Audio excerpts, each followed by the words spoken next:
Amén, santos. Himno número 455.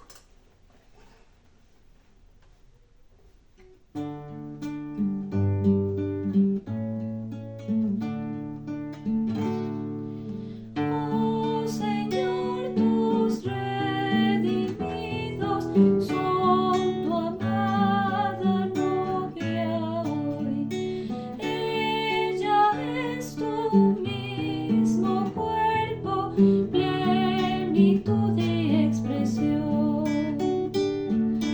Eres todo para ella, tus riquezas tú les das, plenamente la colmaste de tu gloria y santidad.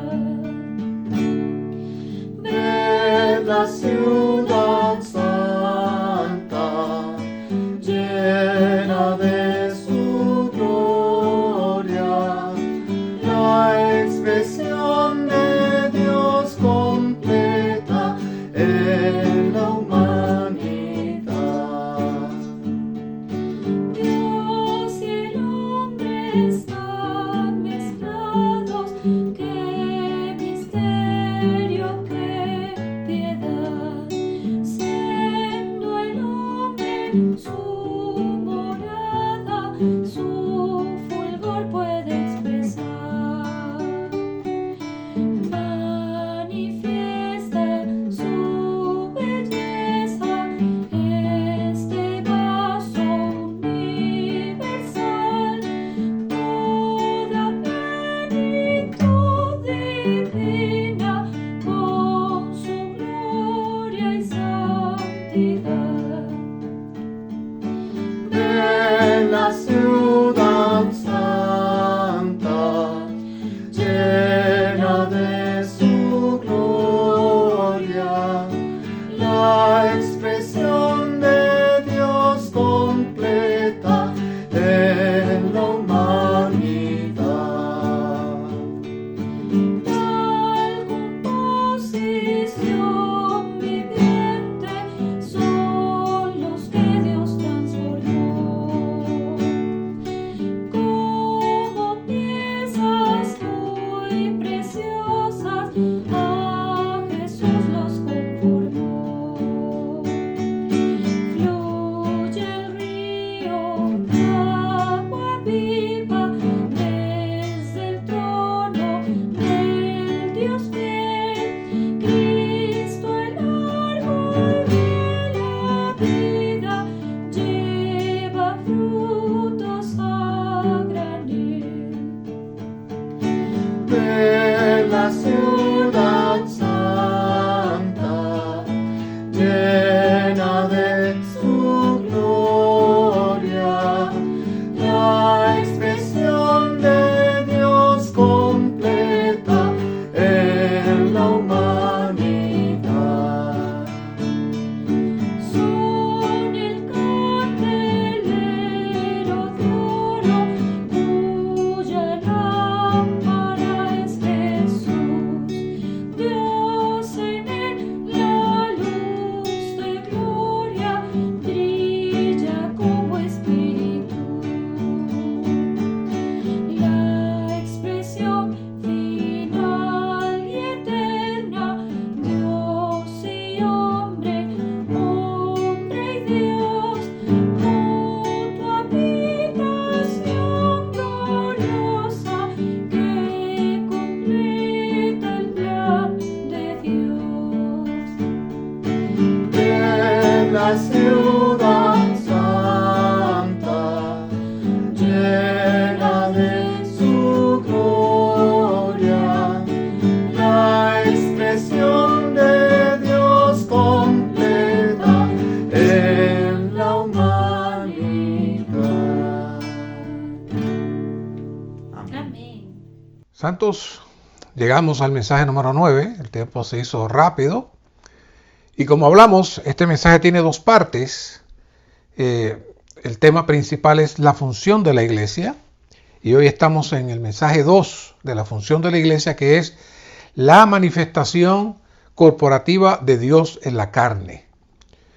Estaremos trayendo una introducción un poco extensa, pero una vez que terminemos la introducción ya es fácil correr sobre el bosquejo, porque el bosquejo en sí mismo se explica claramente, pero hay muchos puntos claves que nos van a ayudar a poder valorar, interpretar, ver y disfrutar mejor todo este mensaje céntrico de la manifestación corporativa de Dios en la carne.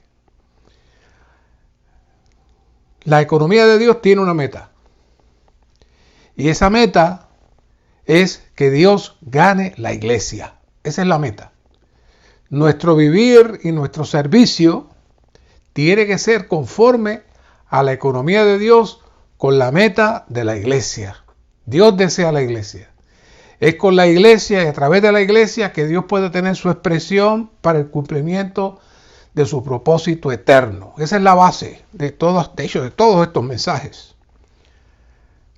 Ahora, en estos dos últimos mensajes venimos al asunto de la función de la iglesia. Y esperamos que estos mensajes nos abran los ojos en cuanto a lo que es la función de la iglesia. Porque si nos preguntan ¿cuál es la función de la iglesia? Podemos decir muchas cosas, como predicar el evangelio, enseñar la Biblia, cuidar los nuevos, asistir a las reuniones, muchas cosas que podemos decir. Pero 1 Timoteo 3, 15 y 16 nos muestra la revelación más elevada, el estándar más alto de la función de la iglesia.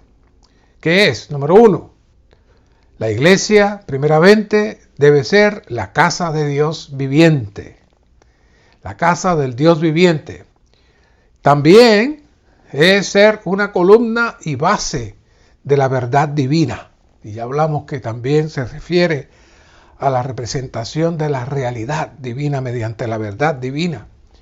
Y la tercera función es que grande es el misterio. Y Pablo dice, e indiscutiblemente, o sea, no hay discusión, no hay argumento aquí. Indiscutiblemente grande es el misterio de la deificación, que es la traducción que estamos trayendo para Eusebeia. Y esta palabra Eusebeia, pues la traducen piedad, porque es quizás la manera más lógica de traducirla.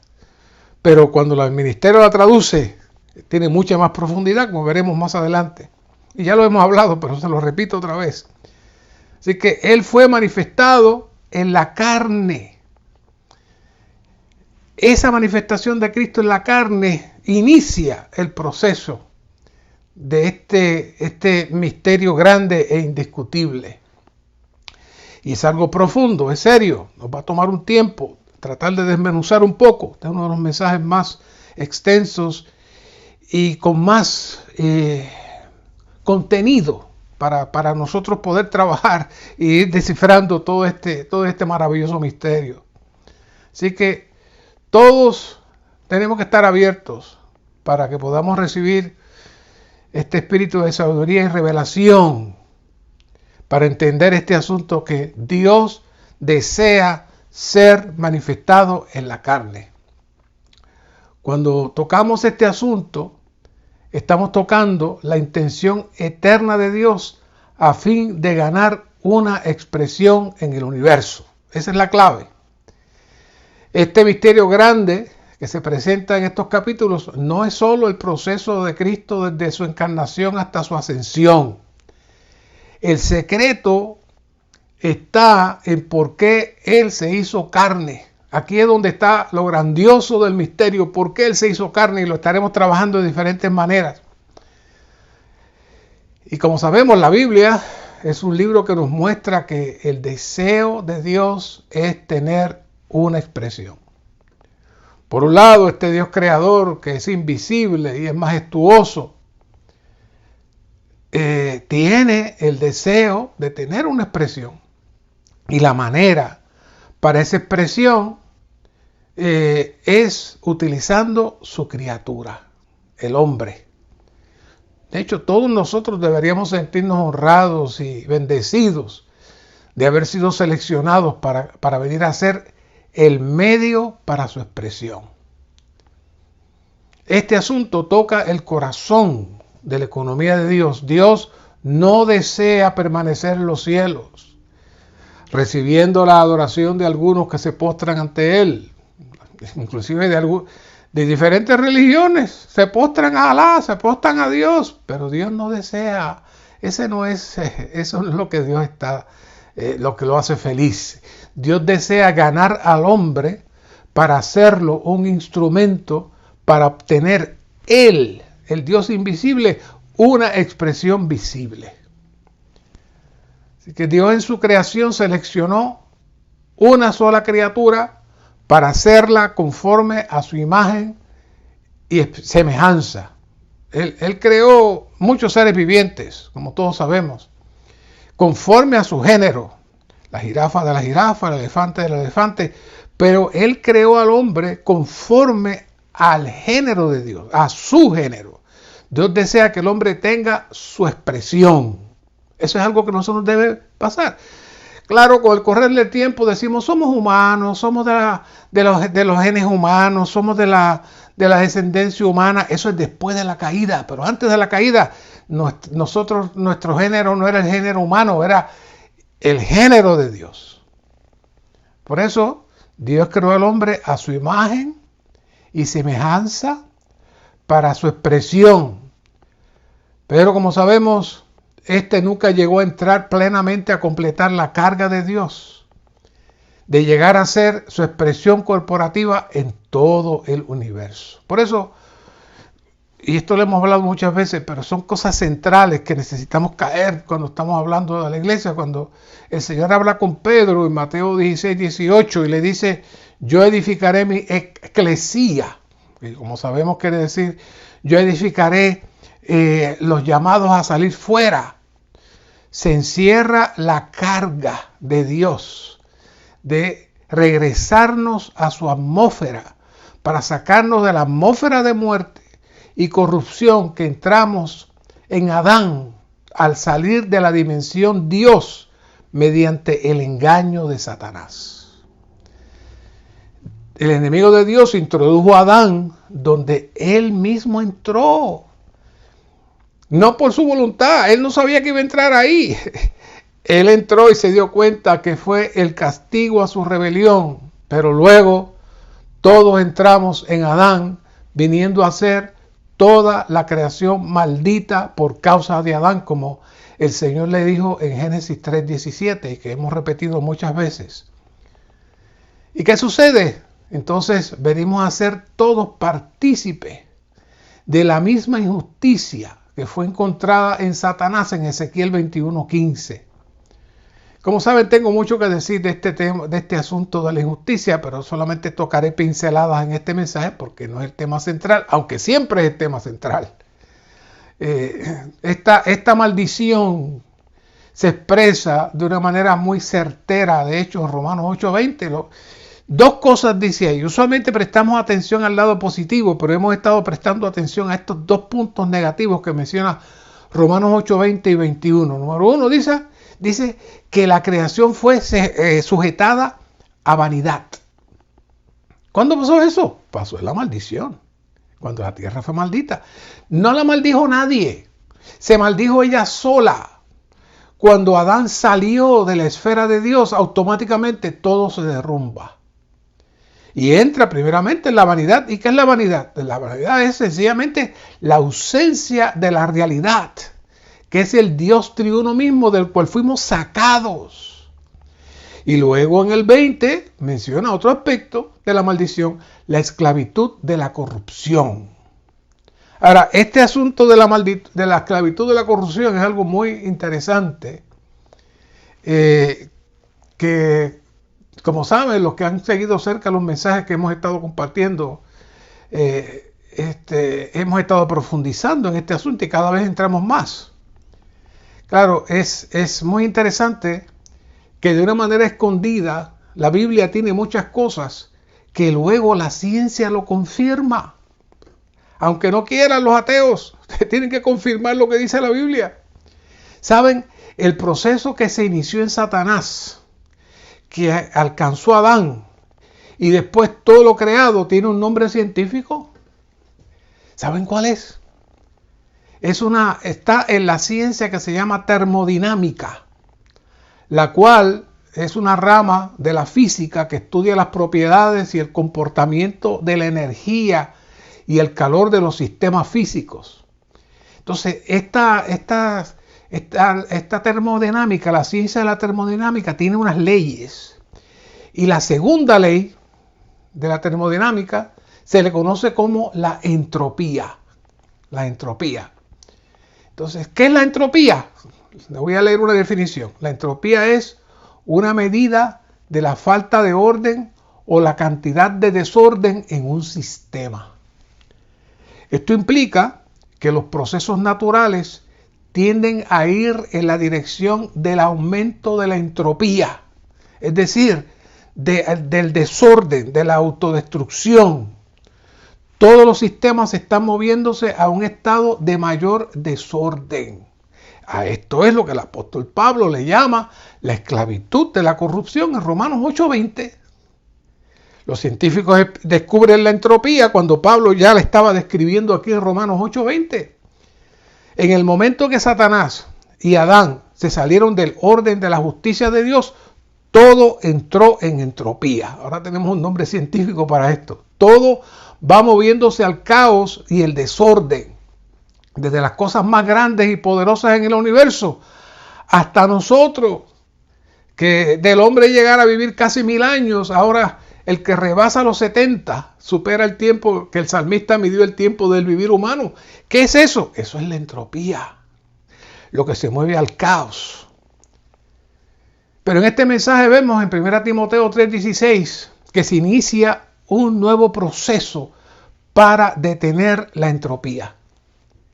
Cristo inició el proceso de revertir la entropía mediante el venir en la carne. ¿Ves? Por eso es que este misterio es grande. Viniendo a ser el primer hombre, viviendo en justicia, para ser manifestado en la carne, como lo menciona Juan 1:14. Y la palabra se hizo carne y fijó tabernáculo entre nosotros. Y contemplamos su gloria, gloria como del unigénito del Padre, llena de gracia y de realidad. Esta gracia y realidad, por un lado, nos habla del proceso de Dios, que se inicia en su amor, se expresa en su gracia, con el Cristo que se encarna, y por otra, la meta, el objetivo final, que es llevarnos de vuelta a la atmósfera de Dios, de la realidad, fuera de la vanidad. Eso es la eclesía. El Señor lo dijo allí. Toda esa profundidad estaba en esa palabra. Este inmenso paso cumplió el requisito de Dios de representarnos a todos con un hombre. Un hombre nos representa en un sacrificio eterno, siendo Él justo y perfecto hasta la muerte de cruz. El único perfecto. No hay ninguno bueno. Todos están destituidos de la gloria de Dios menos uno, este hombre que vino. Esto inició el proceso, hermanos, de cumplir la intención eterna de Dios de ganar una expresión en el universo usando el hombre para ganar tal expresión.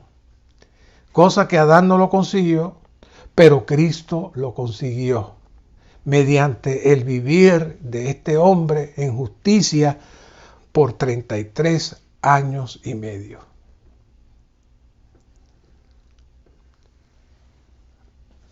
En el libro La Economía Nuevotestamentaria hay varias cosas valiosas ahí. Vamos a leer algunos de esos puntos.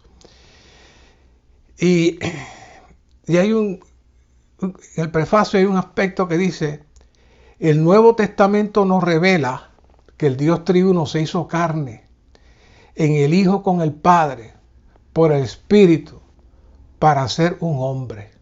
Oiga esto. Como tal, Él vivió en esta tierra por 33 años y medio. Oiga esto. Sin embargo, no vivió una vida humana. Vivió en la vida humana. Él vivió una vida divina, la vida de Dios, en la vida humana. Yo había estado buscando esta expresión que el ministerio trae aquí hace algún tiempo, porque habían cosas como que no me cuadraban con el asunto de la humanidad. Pero aquí dice el ministerio, Él no vivió una vida humana. Él vivió en la vida humana. Él vivió en la vida humana. Este Cristo no vino para vivir una vida humana, sino vivir en la vida humana. Esto nos revela que aunque encarnado, Él se mantuvo en otra esfera. ¿Sabe dónde dice esto? Lo dice en Juan 3:13. Cuando el Señor está hablando con Nicodemo, le dice, nadie subió al cielo, sino el que descendió del cielo, el Hijo del Hombre que está en el cielo. Y luego dice en el 14, y como Moisés levantó la serpiente en el desierto, así es necesario que el Hijo del Hombre sea levantado. ¿Qué está diciendo? Por un lado, yo estoy en otra esfera, pero por otro lado, yo estoy aquí como vestido de hombre, en semejanza de carne de pecado, como la serpiente, pero esto es una serpiente de bronce. Y dice, y esta serpiente de bronce es necesario que sea levantada, y se levanta en la cruz para morir por nosotros. Pero lo que se levanta allí es la serpiente de bronce. No en esencia ni naturaleza, pero sí en su representación de la carne humana, de la carne del hombre caído, visiblemente, pero no en esencia ni naturaleza. Así que aquí vemos este misterio de la encarnación. Por eso es que este misterio es grande, indiscutiblemente es grande. Por un lado, Cristo, hombre, permaneció en la esfera celestial, y aun cuando estaba en un cuerpo de hombre, pero por otro se vistió de serpiente por nosotros para ir a la cruz y llevar todas las cosas negativas de la injusticia del universo a la cruz. Por eso, como dice en 2 Corintios 5:21, al que no conoció pecado, por nosotros lo hizo pecado, para que nosotros viniésemos a hacer justicia de Dios en él. Oh, ¿qué pasó aquí? Cristo detiene la entropía, es decir, el desorden del universo, haciéndonos justicia de Dios en él. Él nos regresa al orden del universo en Dios. Este proceso se inició ya, pero será culminado en la redención de nuestros cuerpos para entrar en el milenio y como la nueva Jerusalén, fuera de la esclavitud, de la corrupción. Ahí se detiene la entropía. Cristo ya lo comenzó. Ahora bien, quizás nos preguntamos, ¿qué hizo Él los primeros 30 años de su vida? Porque él ministró 3 años y medio. Bueno, Él fue Dios manifestado en la carne. Este primer Dios hombre vino para manifestar a Dios a lo sumo. Todo lo que hizo, todo lo que dijo, era para que Dios fuera expresado. Por un lado, habló e hizo cosas maravillosas, pero por otro vivió una vida ordinaria, restringida. Comió con los pecadores, fue a una boda, se detuvo a predicar el evangelio a una mujer desechada por los judíos, pero mientras vivía tal vida, él vivió para expresar al Padre. Él era el prototipo, era el patrón, como hablamos, Pablo como el modelo, y explicamos muy bien todo cómo se trabaja el patrón hasta el modelo. Así que esta es la esencia de la economía de Dios, es decir, economía, la ley de la casa, la cual es el orden de Dios que ha de ser manifestado en su casa, la cual es la iglesia corporativa como el cuerpo de Cristo, que se contrapone contra los que viven en iniquidad. Es decir, sin ley, la palabra iniquidad, sí, es anomos, es decir, sin ley, y en injusticia fuera de su casa. Por eso hay versiones que dicen que se encontró iniquidad en Satanás, igual que es injusticia. Y todos los que están fuera de Dios están en esa esfera. Así que todo esto toca el corazón de la economía de Dios, la cual es que Dios se hizo hombre para que el hombre llegue a ser deificado en vida, naturaleza, pero no para ser igual a Dios en su suprema autoridad de cabeza de todas las cosas. Este es el corazón del misterio grande, este gran misterio que está aquí en 1 Timoteo 3:16. Ahora, debemos hacer notar que de todos estos 33 años y medio, él ministró los últimos 3 años y medio y luego fue a la cruz para ser crucificado, ser resucitado y venir a ser el Espíritu que da vida. Y luego entrar en todos sus escogidos que les reciben para ser regenerados y renovarnos, santificarnos, transformarnos, conformarnos y finalmente entrarnos plenamente en la atmósfera perdida de la gloria, no solo en nuestro espíritu, sino en todo nuestro ser. Ahí se rompió todo el cuadro de entropía y todo este universo va a entrar en una nueva dimensión, una nueva etapa. Por eso este gran misterio de la deificación, o como se le traduce la piedad, no solo trajo a Cristo expresando a Dios en la carne, sino que nos entra a todos los redimidos y regenerados a expresar a Dios en la carne. Oiga esto, expresar a Dios en la carne. ¿Cuál es el resultado final? Lo dice aquí Romanos 8:21c, la creación misma será libertada de la esclavitud de corrupción a la libertad de la gloria de los hijos de Dios. Aquí se rompió la entropía. ¿Qué es esto? Esto es entrar en la atmósfera de la justicia de Dios, revirtiendo el efecto adverso de la entropía, la cual ejecutó la maldición producida por la caída de Adán. Por eso en 2 Corintios 3:18 dice que estamos siendo transformados a la misma imagen. No estamos siendo transformados para tener un cuerpo nuevo, diferente, de otro lugar. No, estamos hablando que estamos siendo transformados en armonía con el patrón original que es Cristo mismo. Usted no va a tener algo aparte de eso, no, es Cristo mismo. Por eso es que estamos siendo transformados para tener un ser más elevado, un ser que armonice con Cristo y Cristo sea expresado en nosotros.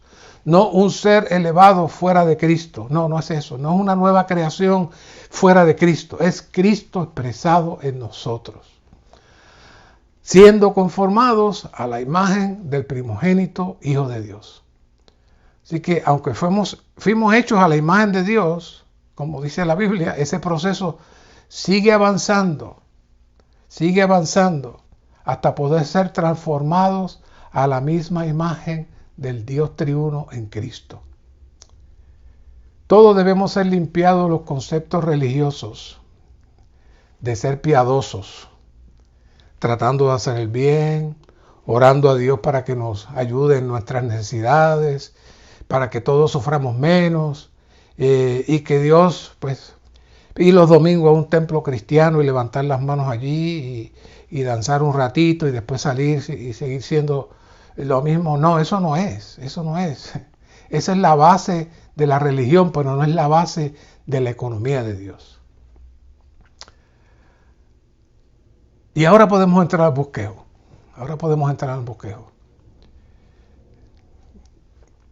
1 Timoteo 3:16, lo leemos completo. E indiscutiblemente grande es el misterio de la piedad. Él fue manifestado en la carne, justificado en el Espíritu, visto de los ángeles, predicado entre las naciones, creído en el mundo, llevado arriba en gloria. Y como hemos dicho, este misterio es grande, es único, es espectacular. Y trayendo un poco este asunto de la carga del término eusebeia, o godliness en inglés, y traducción de piedad o deificación, Cristo fue manifestado en la carne. Y necesitamos ver cuáles son todas las implicaciones de ese proceso. Manifestado en la carne es como Dios desea ser expresado, es lo primero. Y por eso es que este misterio es grande. Dios puede ser expresado de diferentes maneras, pero Él desea ganar una expresión corporativa en la carne. Cuando entramos a esta palabra eusebia, está compuesta de dos palabras. Eu, en griego, significa bueno o buena, y sebeia, que significa adoración, respeto, reverencia. Usada fuera de la visión de la economía de Dios, pues solo se puede traducir para tratar de expresar un acto humano, voluntario, para tratar de agradar a Dios y lucir de esa manera, como los monjes allá en el Tíbet o los monjes en las montañas que lucen muy sobrios y santificados. Pues eso podría ser lo que la gente piensa de ser una persona piadosa, pero no es. Porque Pablo le llama a esto un gran misterio y tiene que tener un peso mucho más elevado. Y yo quiero que vayamos aquí en el mensaje 4 que nosotros vimos ya, una vida de oración apropiada para una vida de iglesia apropiada. Vimos varios aspectos de lo que es una vida de oración apropiada en 1 Timoteo 2:1. Dice, exhorto ante todos a que se hagan peticiones, oraciones, intercesiones y acciones de gracias por todos los hombres, por los reyes y por todo lo que está en eminencia, para que llevemos, y aquí está la clave, para que llevemos una vida tranquila, sosegada, en toda piedad y dignidad, o expresando a Dios y dignidad. Aquí la nota, piedad, dice ser como Dios. Y aquí no es piadoso. El ministerio no traduce aquí ser un hombre piadoso con la cara larga y una sotana. No. Ser como Dios, expresar a Dios. La vida cristiana debe ser una vida que exprese a Dios y que tenga la semejanza de Dios en todas las cosas. Definitivamente esta nota está lejos de hablar de que puede ser un acto externo de reverencia o adoración. Sí, nuestro vivir tiene que ser un vivir digno, un vivir que exprese a Dios, pero es algo de adentro hacia afuera. Y la segunda nota, de dignidad, una cualidad del carácter humano que implica dignidad. Es digna de reverencia y que inspira e invita honra. La deificación es la expresión de Dios. La dignidad es manifestada hacia el hombre. O sea que no es un asunto de que usted diga, no, yo estoy aquí disfrutando al Señor y tengo al Señor y luego cuando sale afuera la gente no lo reconoce. Un querido hermano dice que una vez pasó una experiencia, porque después de muchos años de estar trabajando en su trabajo, dijo que era cristiano y dijeron, pero tú no pareces cristiano. ¿Se imagina? Nuestra vida cristiana debe expresar a Dios ante los hombres con un carácter honorable que invite la reverencia de ellos. Hemos estado en diferentes experiencias donde la gente está hablando de diferentes cosas y llega un hijo de Dios y todo el mundo se queda callado. Nadie dice nada. ¿Por qué? Porque sienten la presencia del Señor. Sienten la reverencia que hay que tener al que éste está representando. Todo eso lo implica la eusebia. Así que si combinamos las dos notas anteriores, podemos ver que la piedad y la dignidad es una expresión externa que expresa a Dios. De acuerdo al verso que leímos, eso se logra con una vida de oración. En cierto momento el hermano Lee compartió que un hombre es espiritual si ora, si se mantiene en constante oración, es un hombre espiritual. Es decir, la acción de la eusebia es una combinación de una vida que adora a Dios, honra a Dios y ora a Dios, produciendo un cambio interno que expresa a Dios. Tiene la semejanza de Dios en todas las cosas y presenta un carácter que expresa a Dios e invita a la reverencia y adoración a Dios a otros. Es por eso que debemos ser cuidadosos cuando pronunciamos estas palabras, porque tienen un significado mucho más profundo de lo que externamente aparentan presentar. La manifestación de Dios tuvo lugar primero en Cristo como expresión individual en la carne. Este es el número Romanos 1. Ya estamos profundizando, por eso les dije, ahora estamos en el bosquejo, pero ya estamos navegando en este asunto hace rato. Así que el Nuevo Testamento no dice que el Hijo de Dios se encarnó. Más bien revela que Dios fue manifestado en la carne. Dios fue manifestado en la carne no solo como el Hijo, sino como el Dios completo, el Padre, el Hijo y el Espíritu. Esto es lo que creemos en el recobro del Señor. ¿Sabe? Hace algún tiempo, un hermano me envió un video hecho en cierto lugar en Centro o Suramérica, que estaba circulando en las redes sociales, que parecía tener, pienso yo, ya algún tiempo. Y estaba dando un estudio sobre las sectas, en donde, entre otras cosas, decía que nosotros en el recobro éramos modalistas, que éramos una secta porque éramos modalistas. Quiero traer algunos puntos clarificando estas cosas, porque quizás podamos trabajar muchas otras cosas y nos quedamos confundidos en estos aspectos. Desde principios del segundo siglo comenzaron a surgir doctrinas erróneas con relación a la Trinidad o a la Triunidad, como usted le quiera decir. Dos de las más conocidas eran el modalismo y el triteísmo, esos dos. ¿Qué es el modalismo?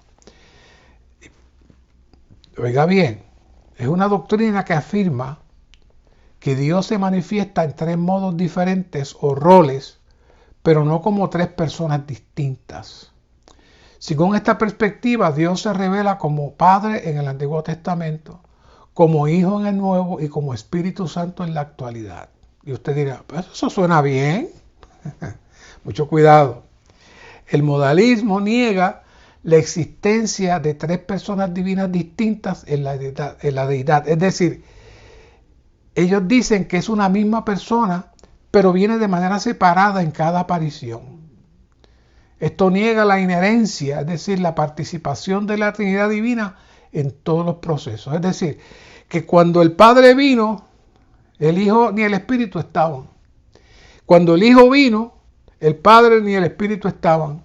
Y cuando el Espíritu llegó, el Padre ni el Hijo estaban. Eso es lo que dice el modalismo. Eso nosotros no lo vemos así. El otro concepto se llamó el triteísmo.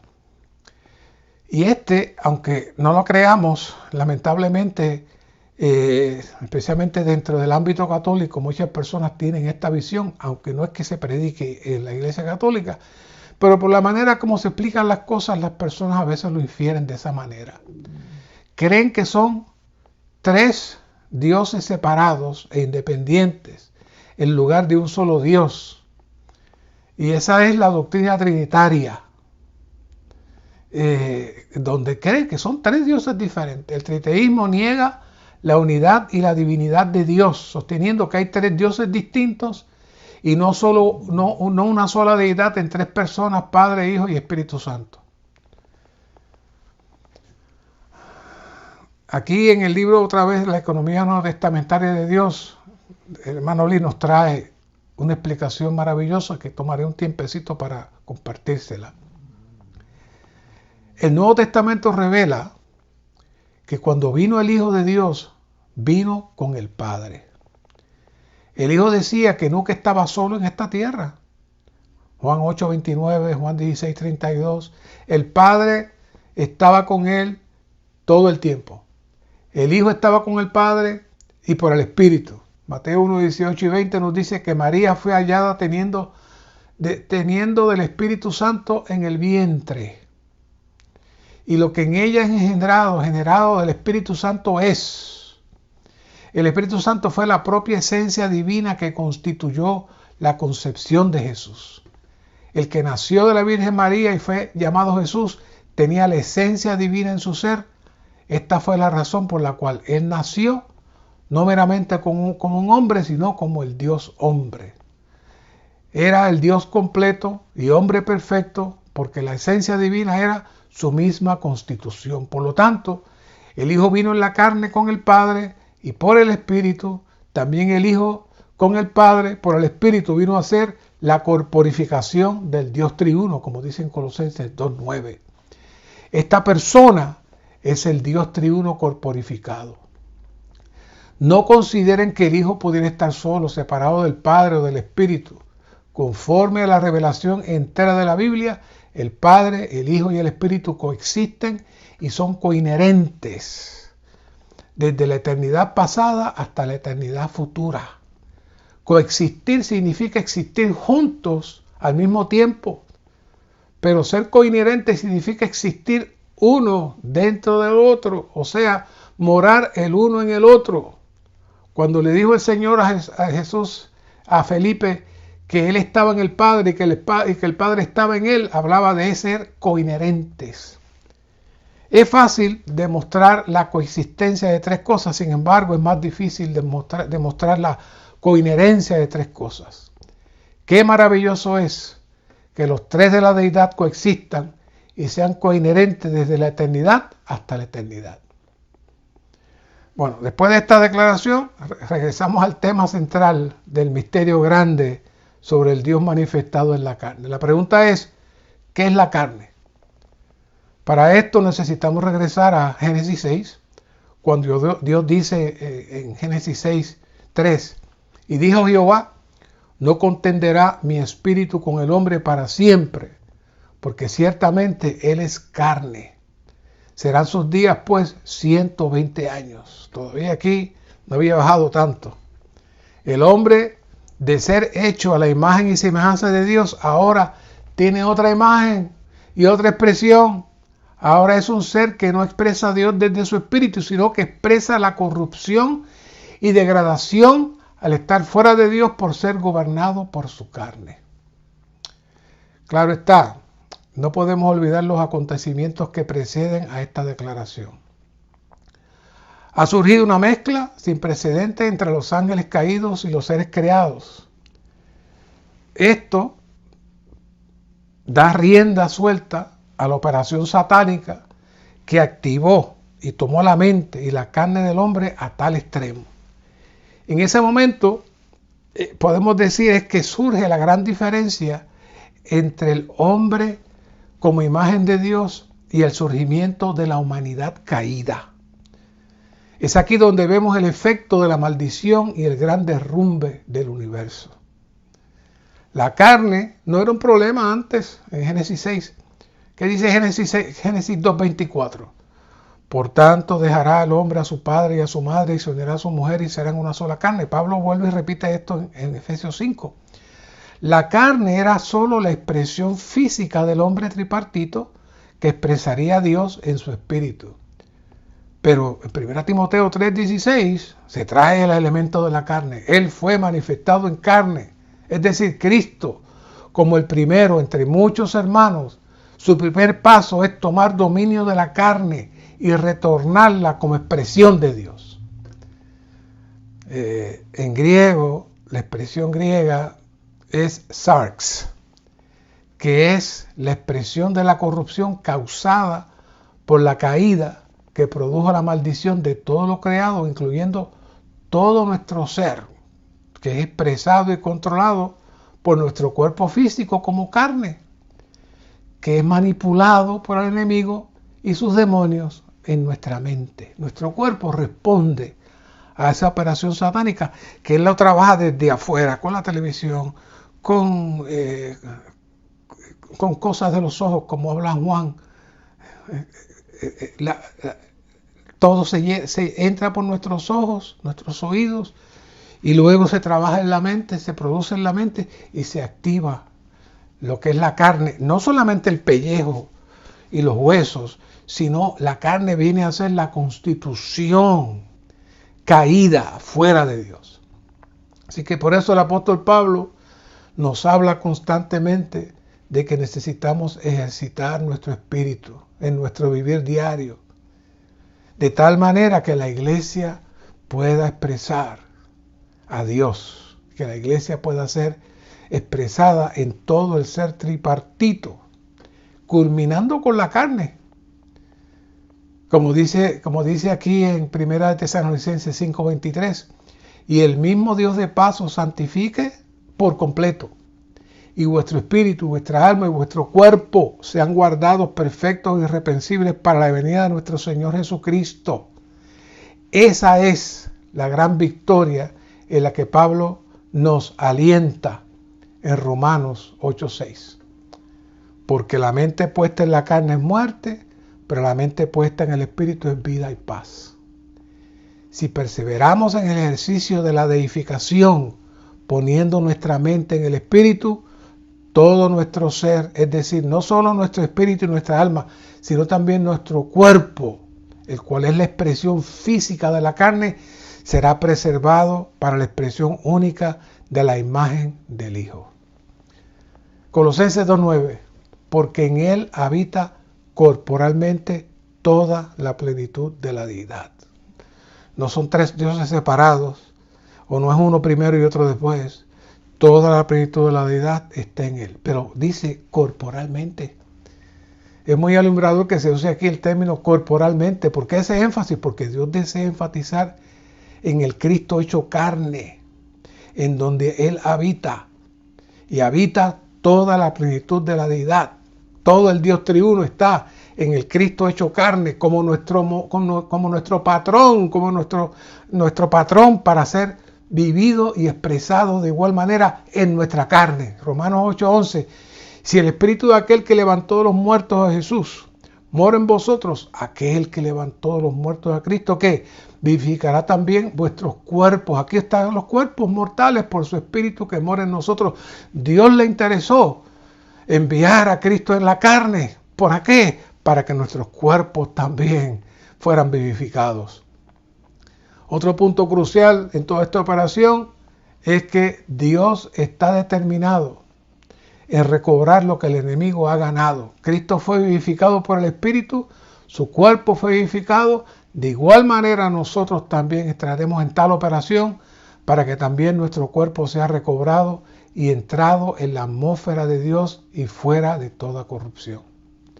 1 Corintios 4:10, llevando en el cuerpo siempre por todas partes la muerte de Jesús. ¿Para qué? Para que también la vida de Jesús se manifieste. ¿Dónde? En nuestro espíritu. Sí, pero ¿dónde dice aquí? En nuestros cuerpos. El Cristo hecho carne. No, Pablo no lo menciona ahí solamente como para hablarnos de todo el evento de la encarnación hasta la ascensión. No, es para mostrar el misterio de la deificación de este Cristo hecho carne para que opere y trabaje en nosotros. Este es el objetivo del misterio grande de Cristo viniendo a hacer carnes para entrarnos en la deificación, para que la vida de Jesús se manifieste en nuestros cuerpos. Es por eso el énfasis constante en que nuestros cuerpos sean recobrados para Él. Romanos 12:1. Así que, hermanos, os exhorto por las compasiones de Dios que no dice presentéis su alma, no dice presentéis su espíritu, presentéis que vuestros cuerpos en sacrificio vivo, santo, agradable a Dios, que es vuestro servicio racional. Otro punto, el Dios completo, y no solamente Dios el Hijo, se encarnó. Por lo tanto, Cristo en su encarnación era el Dios completo manifestado en la carne. Acá hay otro punto de la economía neotestamentaria de Dios sobre la encarnación del Verbo. El primer punto crucial de la economía neotestamentaria de Dios es la encarnación del Verbo.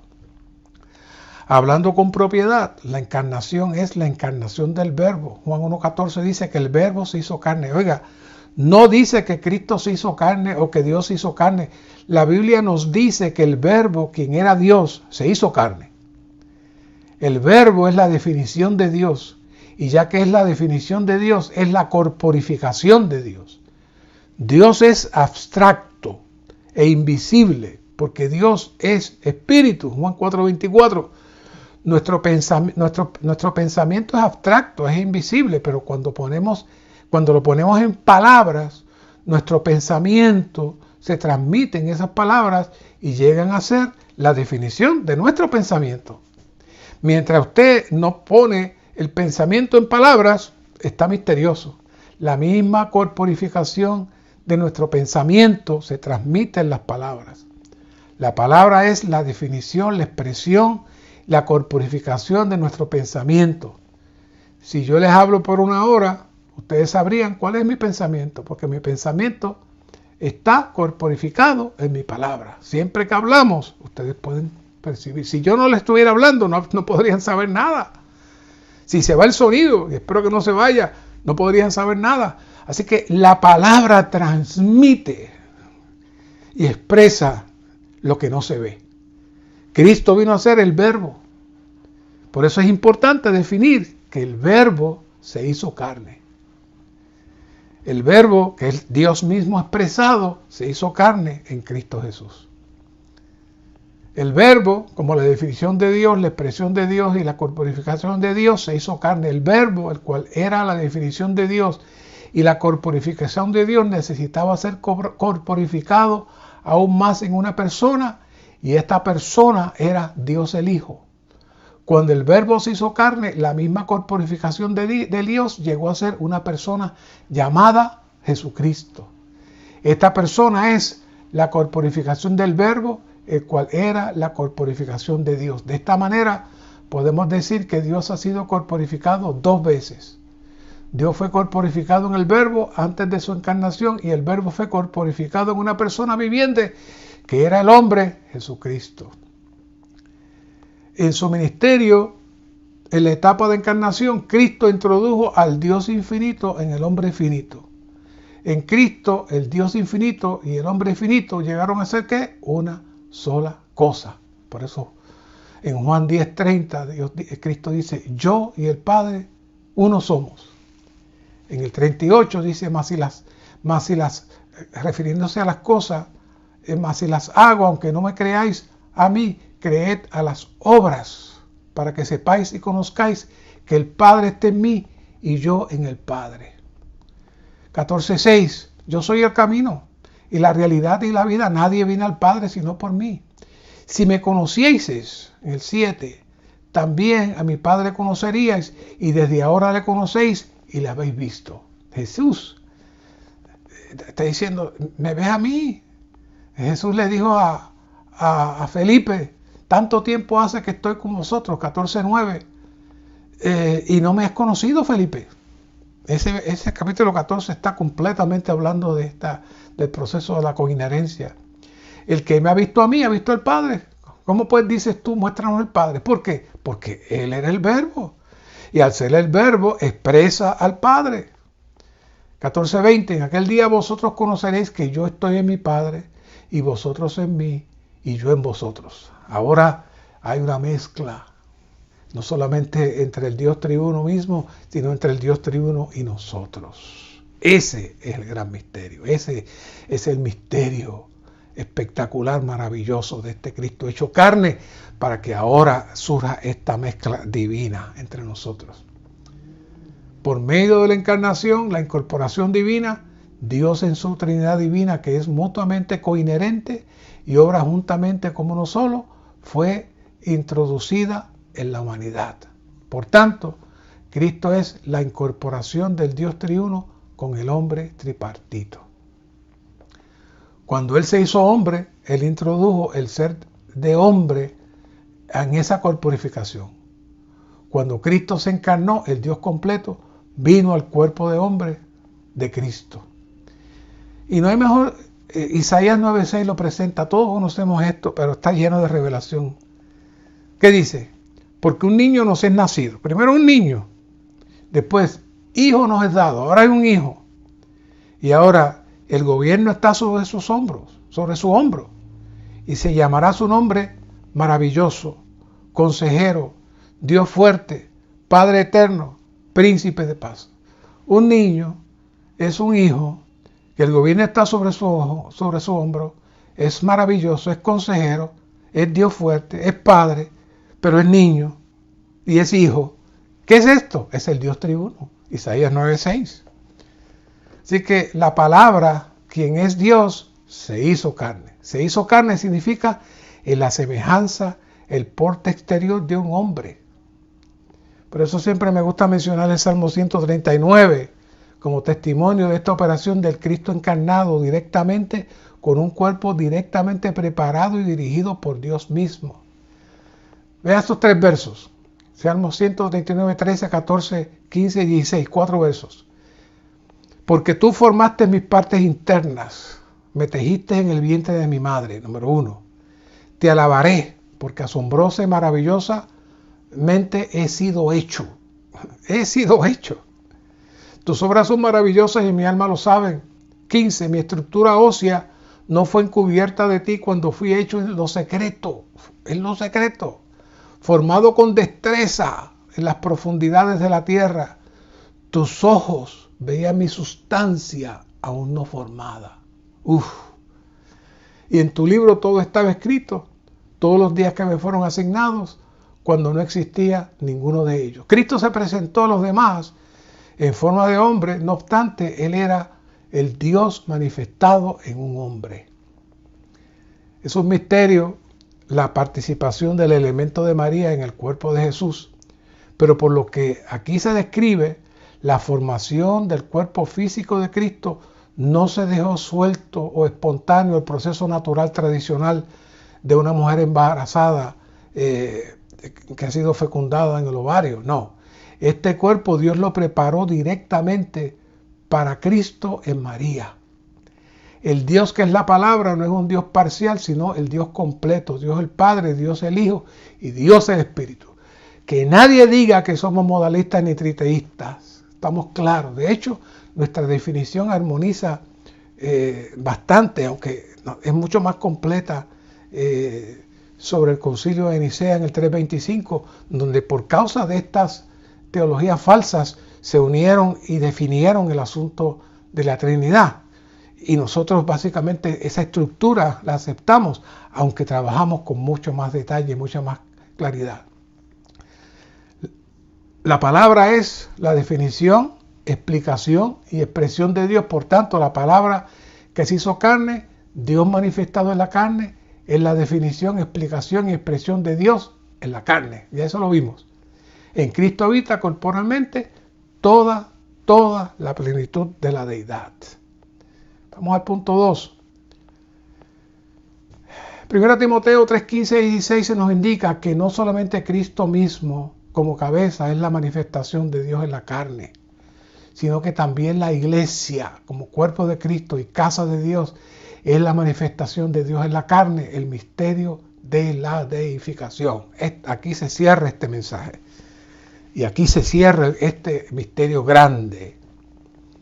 La deificación en el versículo 16 se refiere no solo a la devoción de cosas santas, como algunos intentan traducir, sino al vivir a Dios en la iglesia, es decir, a que Dios como vida sea expresado en el vivir de la iglesia. Es mucho más que la piedad. Es la mezcla de Dios con el hombre siendo deificado. Ese es el gran misterio. Tanto Cristo como la iglesia son el misterio de la deificación que expresan a Dios en la carne. Y ahora Dios se expresa en la carne en nosotros. La vida de iglesia es la expresión de Dios, por tanto, el misterio de la edificación es el vivir de una iglesia apropiada, en su cuerpo, en su carne, claro, tocando su espíritu, pero la expresión, igual que Cristo, es mostrando a Dios en su carne. Dios es manifestado en la iglesia, la casa de Dios y el cuerpo de Cristo, como expresión corporativa, agrandada en la carne. ¡Qué maravilla! Este gran misterio ahora se abre a nosotros. La manifestación de Dios en la carne empezó con Cristo cuando Él estuvo en la tierra. Juan 14:9. La manifestación de Dios en la carne continúa con la iglesia, la cual es el aumento, agrandamiento y multiplicación de la manifestación de Dios en la carne.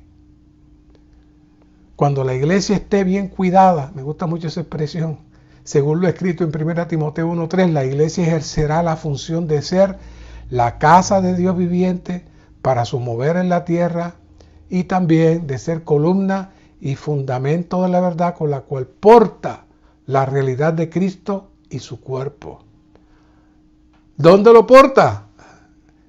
En cada uno de los miembros del cuerpo. La iglesia, punto D, dice, llega a ser la continuación de Cristo como manifestación de Dios en la carne, a saber, Cristo expresado en el vivir de la iglesia como manifestación de Dios. Esta es la expresión más maravillosa y más completa que podemos ver de lo que es la iglesia. Que nadie subestime la iglesia. Que nadie siga minimizando la iglesia a un salón, a un edificio o a una organización. No, la iglesia es la expresión ahora de Cristo expresado en la carne de todos los redimidos y regenerados para expresar Cristo. Esto es Dios manifestado en la carne de una manera más amplia, conforme al principio rector neotestamentario de encarnación, ahora en nosotros. El principio rector de encarnación consiste en que Dios entra en el hombre, se mezcla con el hombre para hacer que el hombre sea uno con él. Esto es la deificación. De este modo, Dios está en el hombre y el hombre está en Dios. El principio rector de encarnación significa que la divinidad es introducida en la humanidad y obra con la humanidad, para dejar de ser la humanidad y sea Cristo entonces viviendo en nosotros y nosotros dejar de estar viviendo como humanos, sino vivir en la humanidad, no con la humanidad, no como la humanidad, sino que el Señor sea el que se exprese en medio de este ambiente. El principio rector neotestamentario de encarnación consiste en que en Cristo y por medio de Cristo la vida y naturaleza divina son mezcladas con la vida y naturaleza humana para que nosotros y Dios tengamos una sola vida y un solo vivir. Esto es la eusebia. Esto es la eusebia. La eusebia es el resultado de la expresión de tal vivir en donde se muestra a Dios, no solamente para nosotros, sino también para los que lo ven. Por eso la palabra es mucho más profunda, mucho más seria que traducir solamente piedad. Pablo escribió 1 Corintios 7 en el principio rector de la encarnación. El principio rector visto en el versículo 10 es el mismo visto en Gálatas 2:20. El principio rector de encarnación, a saber, dos personas que viven como una sola persona.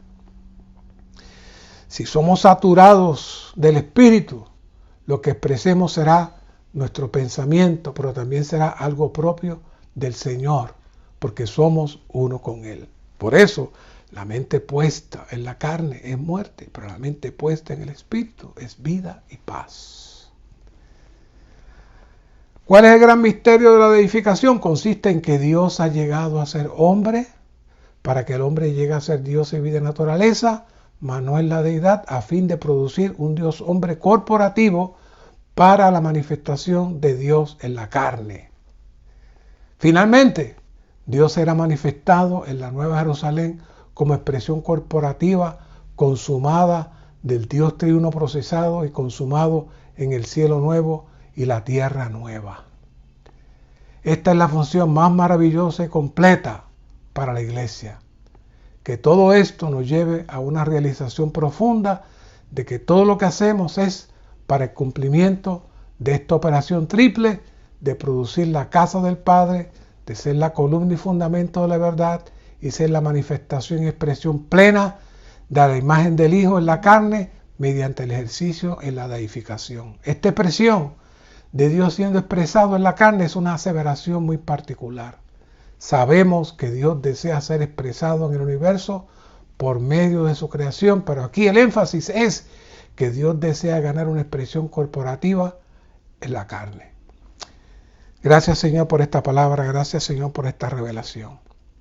Llévanos y éntranos a vivir en el resultado de expresarte en la carne. Oh, que podamos decir que en nosotros habita corporalmente la plenitud de la deidad, que es el Dios triuno mismo, mezclado con nuestro espíritu, siendo expresado en nuestro diario vivir.